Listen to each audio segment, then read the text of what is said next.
Welcome back to another episode of Talk Commerce, where we explore how industry leaders are strategically shaping the e-commerce landscape. My name is Brent Peterson, your host, joined by my talented co-host and our resident comedian or critic, Veronica Costello. Hi, everyone. Yes, Brent, and here's hoping your jokes have improved since our last episode. We're ecstatic today because we have created a new e-commerce term right here on Talk Commerce. Prepare yourself for the Reconvert rate, something our special guest today, Ruth Haim, will be diving into with us. That's right, Veronica. Ruth is the co-founder of Reconvert, a game changer in the e-commerce realm that's considerably transforming how post-purchase upselling is done by Shopify. And trust me, our conversation about reconvert rate or reconversion rate and Ruth's journey in the industry will be far more amusing than any of my attempts at humor. We certainly hope so, Brent. As folks tune into this episode, both Shopify store owners and those involved in e-commerce will find invaluable insights and tips. It's not every day that you come across innovative approaches like Ruth's that can drastically impact sales in e-commerce. Absolutely, Veronica. Let's buckle up and dive into this enriching discussion. But first, a short word from our sponsors. Great news for the Magento community. Hoofa is now fully supported by Amnesty, the #1 Magento extension provider. With a catalog of over 250 Magento products and solutions and a full range of custom development services, Amnesty actively invests in providing compatibility with the Hoofa theme. 33 solution compatibilities have already been released and are available as part of the regular product subscription with no extra charge. And many more new compatibilities are coming. In partnership with Hoofa, Amnesty is focused on providing its clients with high-quality extensions, great performance, and a high level of service. Visit amnesty.com for more details. That's AMASTY.com. And remember to tell them Talk Commerce sent you. Is your Magento site moving at a snail's pace? Believe it or not, you're in the same boat as 90% of Magento store owners. Let's add a splash of optimism. I recently had a client who revived their site by switching to Hoofa. Their excitement was contagious. Hoofa is more than just a theme. It's like having a secret weapon in your e-commerce arsenal. Picture this. You're crafting an online space that's as vibrant, engaging, and dynamic as your brand. Sounds exciting, doesn't it? That's the Hoofa magic. Performance, top-notch. Usability, smooth as butter. With Hoofa, hitting Google Lighthouse scores of 100 isn't a dream, it's reality. My client and I have been on this exhilarating journey, and I tell you, it's a game changer. But hey, Hoofa isn't just about turbocharging your performance. It's about putting a personal stamp on your store. The theme is fully customizable. Play around, express yourself, make it truly yours. My client has been having a blast watching their online storefront transform, supercharged by Hoofa's powerful features and tools. Ready for transformation? Why not test drive Hoofa and feel the difference yourself? Visit hyva.io. That's hyva.io. And when you get there, don't forget to mention that Talk Commerce sent you. Trust me, you're in for a treat. My name is Brent Peterson, and I'm your host. Please remember to subscribe wherever you download your podcasts. Welcome to this episode of Talk Commerce. Today I have Ruth Haim. Ruth, go ahead, do an introduction. Tell us your day-to-day role and one of your passions in life. All right, thank you for having me. So I am the co-founder of Reconvert. We are a post-purchase upsell app for Shopify. We were one of the first apps on Shopify for the thank you page upselling, but now there's a lot of other players as well.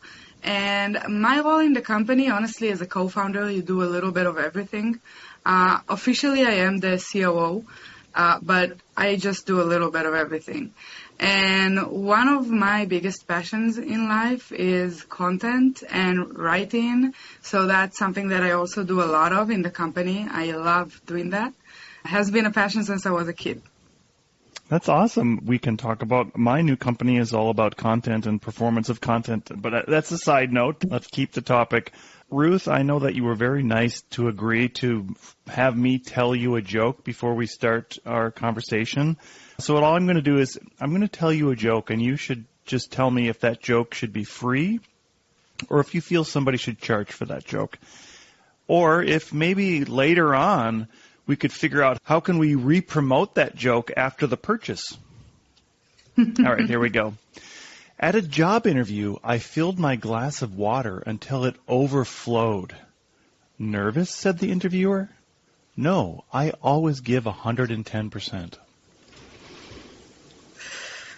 I think this joke can be free.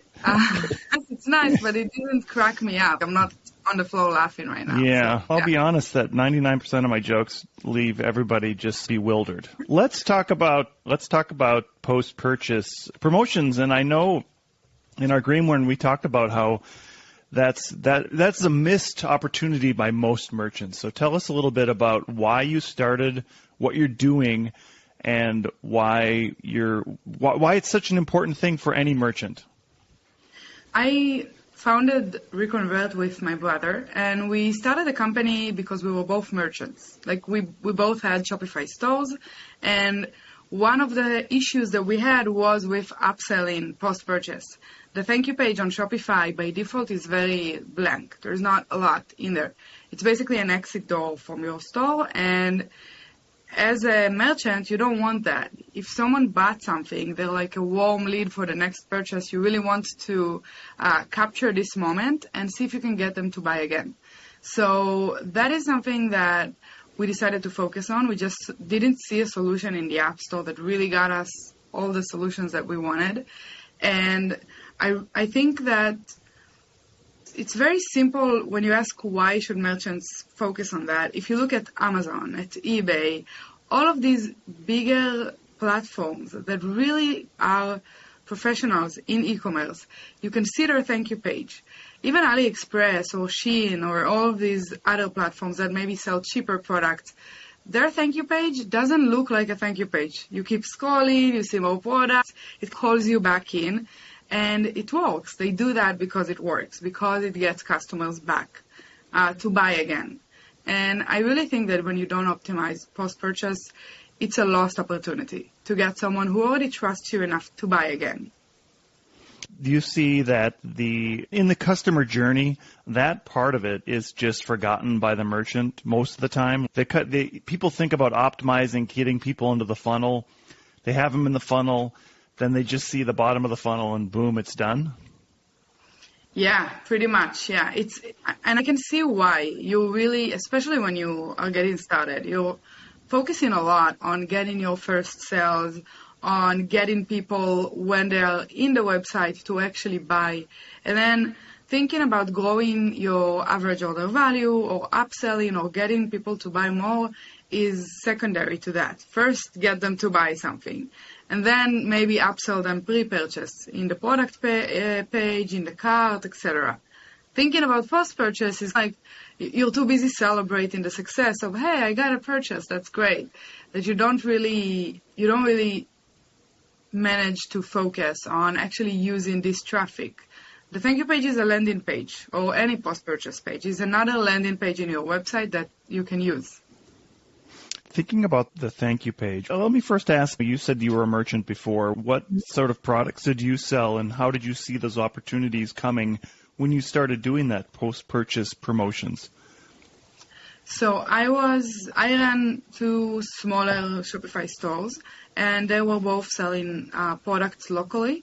They were very niche stores doing some local aggregation of products from suppliers that weren't online and just selling them to the community online, growing their reach basically instead of just around them, allowing them more easily to get online.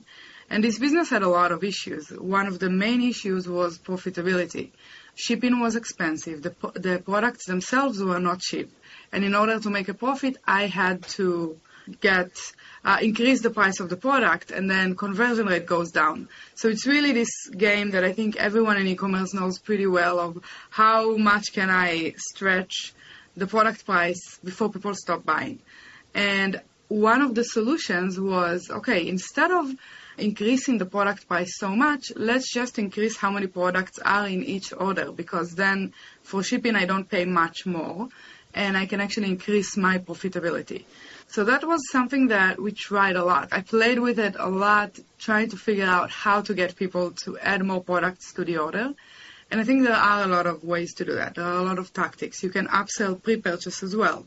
But the issue with pre-purchase is that all of these pop-ups and offers can be really annoying. They can make people abandon your website when you do too much of them. So it's really a balance of finding a way to incorporate it into the purchase funnel. And then post-purchase, you're not in a danger of losing this customer. You can do a little bit more. You can be a little more aggressive with your upselling. And forgive me for my technology lapse here, but in Shopify, do you have the opportunity in post-purchase to add on to an order, or when the order is complete in Shopify, do you have to create a new order? Initially, when we first started, we had to create a new order, and then some merchants would manually merge the orders together. But now things have really changed, and there's actually two ways you can upsell post-purchase. You can either use the thank you page, which again, like we said, it's a landing page and it can really allow you to do a lot. You can optimize the page. Or you can use the post-purchase upsell pages, which are a one-click upsell feature that Shopify allowed a lot of apps to get into. And it's basically directly between the checkout and the thank you page, a page dedicated to a single upsell.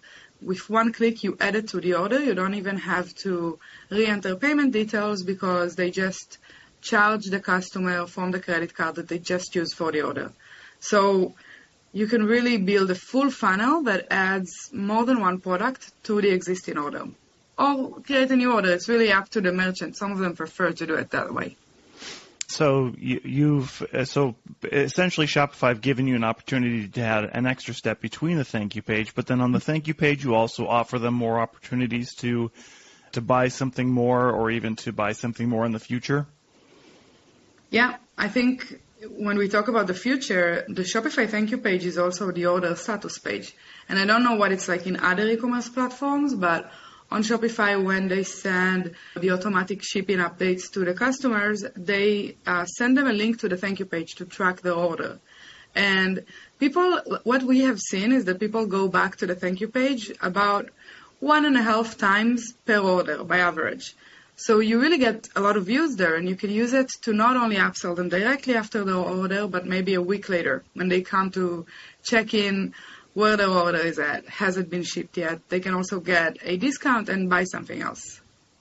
Yeah, I was gonna mention that maybe a couple months ago I interviewed somebody that had a similar idea, and that that account page or the page where you're seeing your tracking information is so important. Do you have any statistics around how many people, like the percentage of people actually purchase at that point before they've received the next order, or is it mainly they're adding things to the cart or viewing things? I don't actually have specific statistics about the number of people who accept the offer after a few days or directly after the order was made. That's actually an interesting metric to check. But I can tell you that a lot of the merchants using Reconvert, they like to separate the offers that they show. So you might show a very special large offer, 30% on the thank you page directly after the order. But if it has been a few days, then maybe you'll offer something a little different. Maybe you'll give a smaller discount because you want it to not feel as exclusive as the one that they just received after the order. So that can affect conversion rates as well. But I'm not sure exactly about the numbers here. Do you feel as though this is a whole new metric? Because you talk about conversion rates and you talk about somebody that's come to your site for the first time, that conversion rate is the visit and if they purchase. Now they've already purchased. Is there now a new metric called the reconversion rate? There is. If you look in the Reconvert analytics, you can see how many offers were accepted for Reconvert. We haven't called it a reconversion rate, but I think it's a really good way to put it. It's basically how good are you at taking a customer that already purchased and turning them into a returning customer before they even left the website. The reconversion rate. So that's my gift to you today as a Talk Commerce, that you're going to now coin this new term as the reconvert rate. Thank you, I will. We're going to put it on the website. So going a little bit back to statistics, is there a certain number of people that I'm assuming you encourage customers to A/B test. Can you A/B test the thank you page on Shopify to see how well different promotions work, or? You can't A/B test it on Shopify. That's actually a feature we're working on to allow A/B tests, but there are other ways to kind of A/B test. I don't want to talk too much about specifically Reconvert, but we do have funnels that you can create according to different triggers. So you can do some sort of trigger that kind of does an A/B test. Like some of the customers, you'll show them this thank you page, and some of the customers, you'll show them this thank you page, and then you can see which one performed better. Okay, so the test would start at the top, say the top or the middle of the funnel, and at the end you would have a different thank you page? Yeah. Interesting. And what have you seen? Is there a statistic that says, obviously if you're offering nothing, you're going to get zero reconverting, right? What is the percentage of people that actually buy something after they've actually saw that item? So that one is a tough metric to give an average for, because it really varies. It varies in the type of products that you sell. If you're selling Teslas, then you're not going to get a lot of upsells. Like it's an expensive product. The chances of people buying another one, unless you have some cheaper complementary products, is pretty low.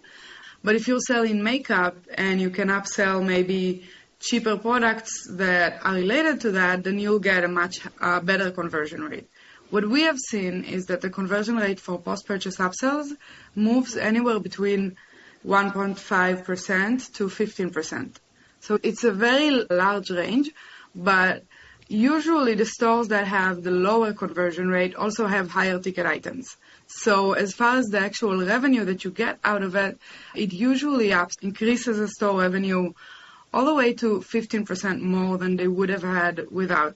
Yeah, and I'm going back to the Tesla example. That's a great example of how it's important if you have a service that's attached to your physical product. For example, with Tesla, you can purchase the internet in your car. So a lot of people don't know, but if you were to say if you buy it right now, you'll get the internet for $89 instead of $99 for the year, or even offering some kind of little seat cover, I don't know, but that's an opportunity for a big ticket item to add small things on after the fact. And I think you were talking earlier, you were trying to get people to add more things in the cart.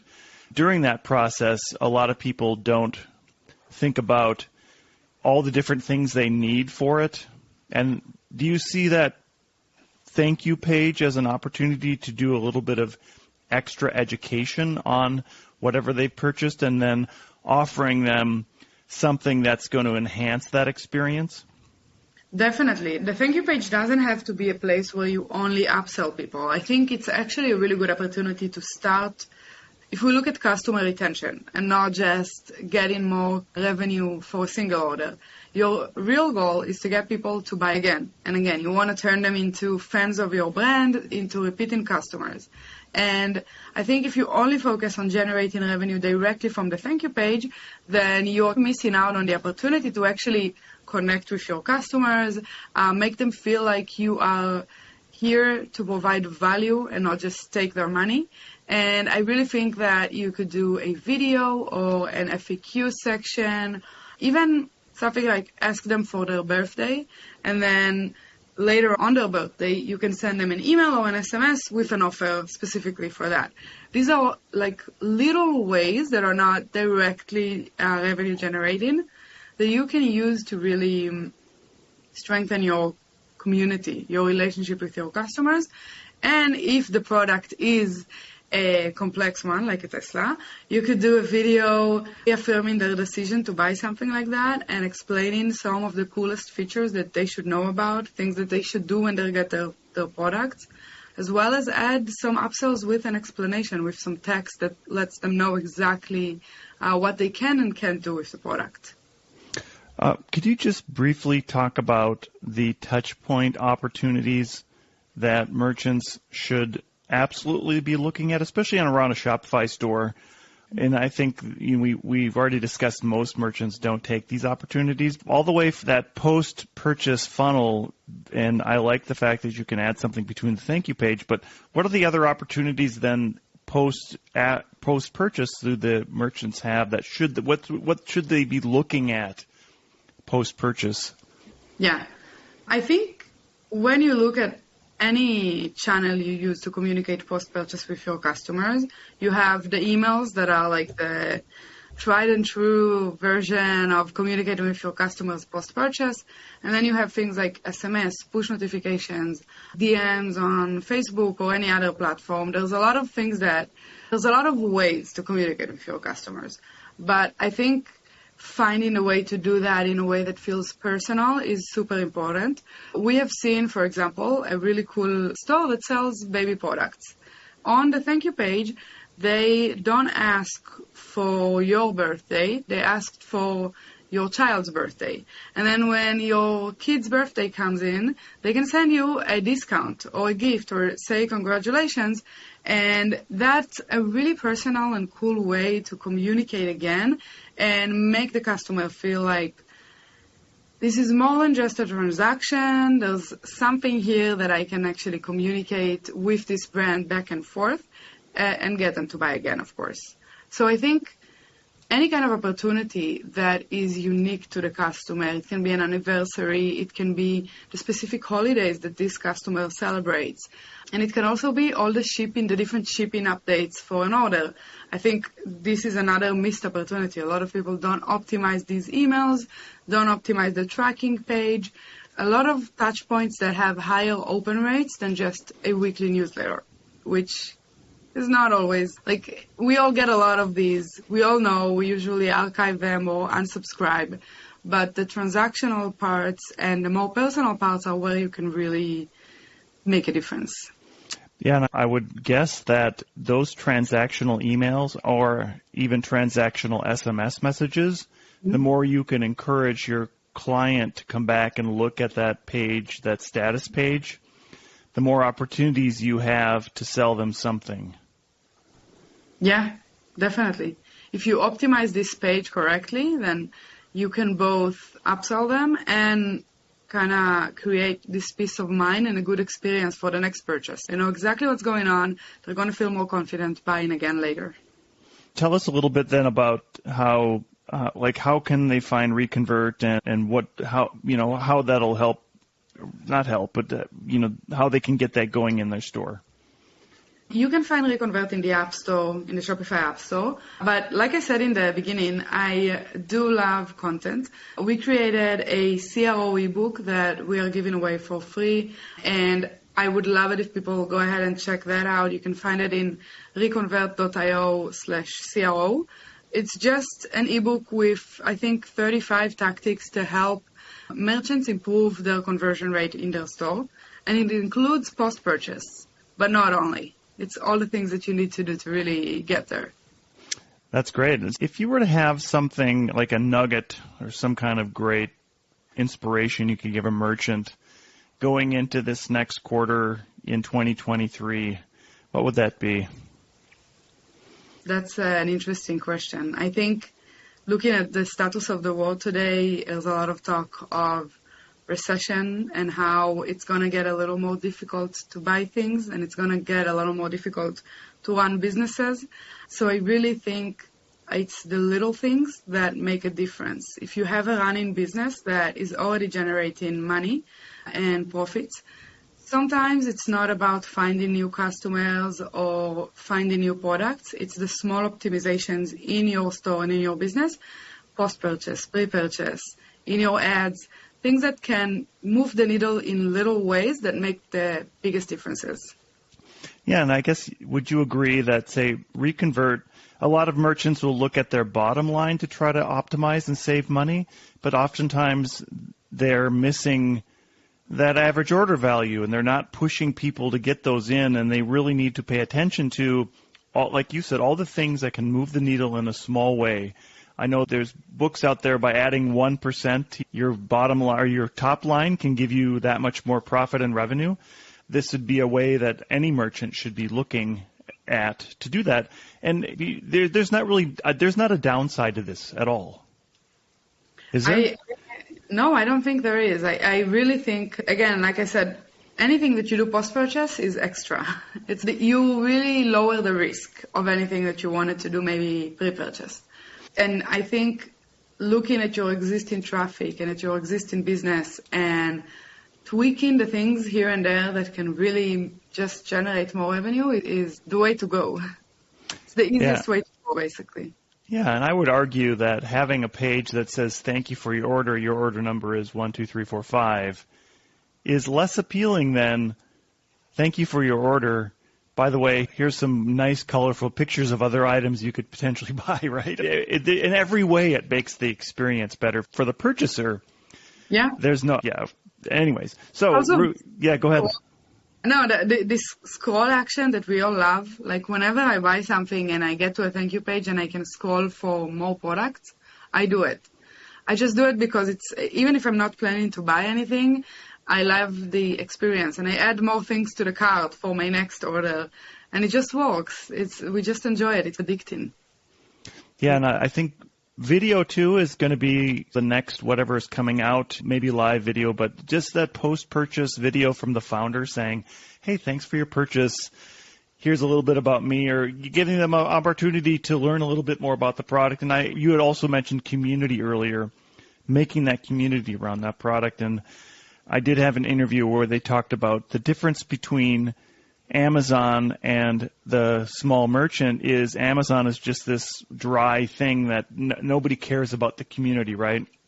They're there just to buy something, and everything else around that is nothing. You don't care about going and doing that. With a merchant, you're there for part of it is there for the experience in the community and how important that is. I love that point of view. I think Amazon, actually, when you think about it, they don't have a good reputation. Like Amazon is considered this giant that is tramping over smaller businesses and abusing their employees, and whatever that's true or not, that's the reputation that they have. So you really can focus on your values as a business and how your customers relate to that when you build your community. Yeah, absolutely. Yeah, everybody characterizes David as this beautiful king who was very handsome, and Goliath was not a very attractive person anyways. And Ruth, as we close out, I give every guest an opportunity to do a shameless plug about anything you'd like. What would you like to plug today? I feel like I already did that with the CRO ebook, but I would love to plug that, basically, the reconvert.io/CRO. That's awesome. I'll make sure I put those in the show notes. Ruth, it's been a very enjoyable conversation. I will make sure we get all this, how they can contact you and all those fun things. Thank you for being here. Thank you for having me. Thank you for making it to the end of this episode of Talk Commerce. Please rate this episode wherever you download your podcasts. We are actively looking for people to participate in the Free Joke Project. Go to talk-commerce.com and sign up for your free spot on the Free Joke Project. If you are a business, I will do a 30-second elevator pitch in the spot to help promote your business. That's talk-commerce.com.